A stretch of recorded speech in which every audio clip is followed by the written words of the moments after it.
Hello, you're listening to Adam at the Madhouse. Please like, share, comment and subscribe. Thank you. Hello everybody. I don't know if you guys remember this gentleman, Greg Anderson. He put out a video a few weeks back in, I think, beginning of May, about the 5th of May.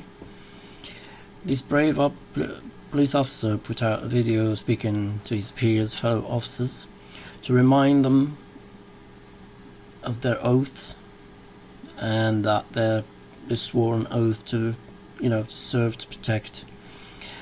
And you can find his videos on most of these platforms: Odyssey, Rumble, Bitchute, Brighton and many others. I think even on TikTok, but I don't personally use TikTok for personal reasons. And according to his second video, which is this one you're looking at, he was asked to take it down a few hours after it went viral on the 6th, I think, the next day of May. This was the day after he uploaded it.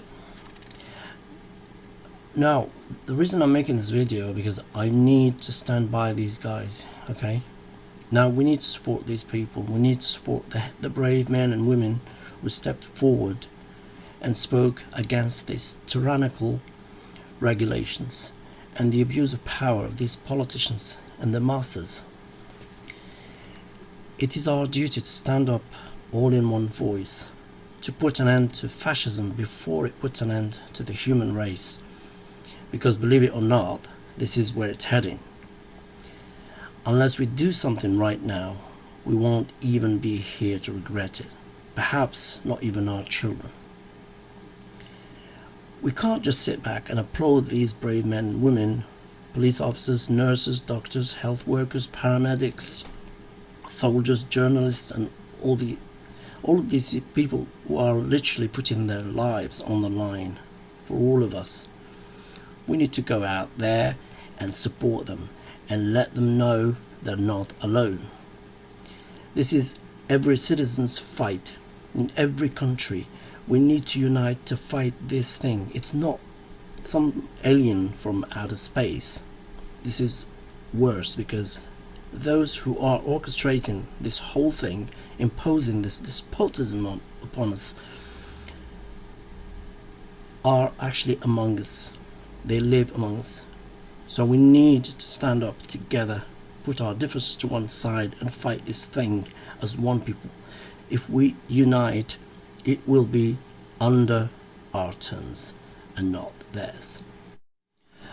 Because what they're trying to do is to make an example of this officer, so the others will back down and shy away.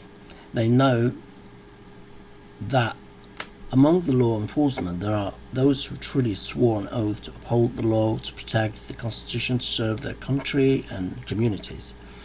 They are well aware of these elements, so they will try and uproot them one by one and only keep the psychopaths they've recruited to carry out their will, or they keep those who are just, kept silent. They kept silent and they put their heads down and just get on with their lives, and they think everything will pass, or it's like sticking your head in the sand. But it's not going to pass, because it will come back and bite you and bite your children. And that's how they work. They are not loyal to anybody. Now's the time to do something, or we will suffer the consequences. We owe it to our children, if nothing else. We owe it to the next generation. Please put your fears to one side. Remember, the system cannot function without us. Think about that. Cheers. And now I'll let you watch the video till the end and listen to what he has to say. And I really, truly admire him and pull my hat to this guy, and some others as well. But others will follow his example, I'm sure of that. And we all need to be there for them. Okay, here we go. Hey, what's up, guys? So I just kind of wanted to take a couple minutes, get everybody caught up to speed on what's going on in my life. I've been getting a lot of questions, and figured I'd just make a second video and answer some of the things that I've been receiving. I first wanted to say I'm humbled by the response that my video got. It's been viewed millions and millions of times. People all over the country have been calling me, texting me, sending me emails, comments, and the overwhelming majority of it has been positive. And so I think that's pretty cool, because my whole thought process on making that video was trying to bridge the gap between law enforcement and the public. And I've seen both sides with open arms willing to embrace that. And I think that's a step in the right direction. So that's pretty cool. One thing that I've seen come up over and over in the comments, and I've been in emails sent to me, is, are you going to get in trouble? What happened to you? Or is there any discipline any discipline taking place? And so I figured I'd take a chance and give you a little synopsis of the last 3 days of my life after posting that video. So I posted the video on Tuesday, was it May 5th? And it took it took a day or two before it really started getting a lot of traction. But the next morning when I woke up on the 6th, I think it was only at a few thousand views. And I had received a message from my command saying, wow, Greg, what a powerful message. We agree with that 100%, well done. And that was actually a relief for me, because I was like, great, I know that it's risky putting something out like that, but I felt like it was so grounded in integrity and liberty that no one would have an issue with it. So that was a relief. And then fast forward 3 hours later, I get another phone call from my command, and it said, hey Greg, the video's up to 400,000 views. It's time to pull the plug on this thing. And I immediately, it kind of caught me off guard, because I said, why would we want to pull the plug on something that was already acknowledged as a good and powerful message from one law enforcement officer to others? And I said, yeah, that doesn't really make sense to me. I think maybe we should embrace this message and we should share this with other officers. And he said, listen, it's not up to me.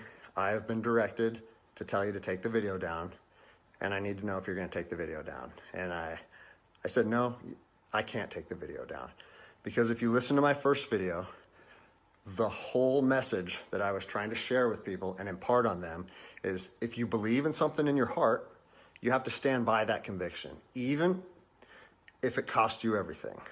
And like I said last time, I have 3 little kids. I have this house. I have another house. I cannot afford to lose my job.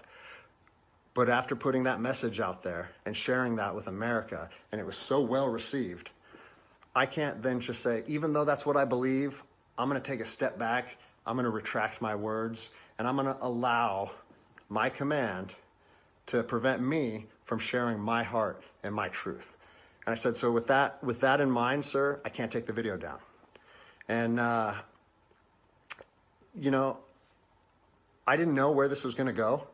And I immediately started thinking about, what are they going to try and gig me on? What did I do wrong? What policy did I violate? And I got called back a couple hours later. And by this time, it was skyrocketing. Everyone in the agency was seeing it. Cops from when I was an officer down in Los Angeles, they were contacting me. I got a call, and it said, listen, the video needs to be taken down right now, and you need to accept a letter of reprimand, or we're going to take a very different approach to this if you say no again. Well, I'd already put myself on that hill, and I had to be willing to die on that hill. They said they determined the video was a violation of policy, and that if I wouldn't take it down, that allegations would be made against me, and so on and so on. And so I told them, no, I'm not going to take it down. You do what you need to do. But the principle of it is rooted in truth, and it was a positive message that was received by millions and millions of people. If you want me to take it down, I have to respectfully refuse. And it was interesting, because they kept citing different policies, like, oh, it was the social media policy, or some of your equipment may have been identifiable. And that kind of seemed like a moot point to me. And it was strange, because why was the message okay at 5 a.m., And then 3 hours later, there was a problem with it. And so I was later contacted by the chief of police. He's someone that I have great respect for. He's a good man to work for. And he's the one that shot me straight. And he said, Greg, if you openly defy your governor, you can't be a police officer in the state of Washington. And I told him, I said, you know what, I can respect that. And if I were in your office, I would shake your hand, respectfully disagree, and say, maybe I'm not meant to be a police officer in the state of Washington then. And here's my thoughts on that, okay? You have to do your research. You have to figure out what your true north is, what your truth is, and where you stand on issues. For me personally, I believe that the Constitution supersedes all other documents, all other laws. There's case law supporting that. If you look at Marbury versus Madison, 1803, it says any future laws created that are repugnant, meaning in conflict with the Constitution, are null and void. So when I look at how I feel comfortable enforcing the law, and I see people exercising constitutional rights, it doesn't matter if there's different executive orders, requests from mayors, requests from governors. To me, the Constitution supersedes that, and I'm going to stand with the people. Well, unfortunately, higher up in all agencies, there's a political game being played, and now I am on a administrative leave status pending termination. I was told by both the agency and the union that I was asked to take it down, and I refused. So that's refusing a direct order. It's an insubordination charge, and it will result in me ultimately being let go from the agency.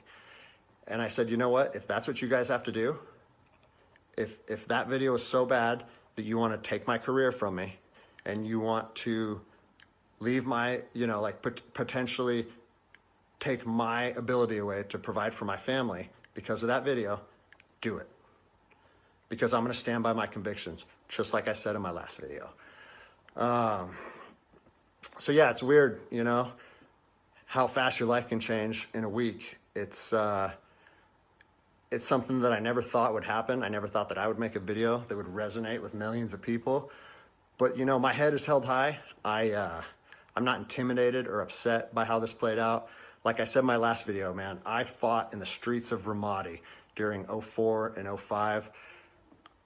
I came to terms long ago that my convictions and my beliefs may cost me everything up into my life. And even though it's 15 years later and I'm a police officer in Seattle, Washington, that truth still remains for me. So I don't have an option to back down or feel sorry for myself or give in and say, you know what, I got kids and I think I'm just going to take the letter. No, if they want to do me like this for standing up for liberty, they can do that. I'll leave you guys with this. It's on to the new adventure for me. I've been doing different things my whole life, and I'm actually excited, to tell you the truth. If you know of anyone accepting resumes, hit me up, because I might need it in the near future. But, I've always wanted to circumnavigate the globe on a sailboat, so maybe it's time to chase that dream. Anyways, I appreciate all the support, guys. Take care.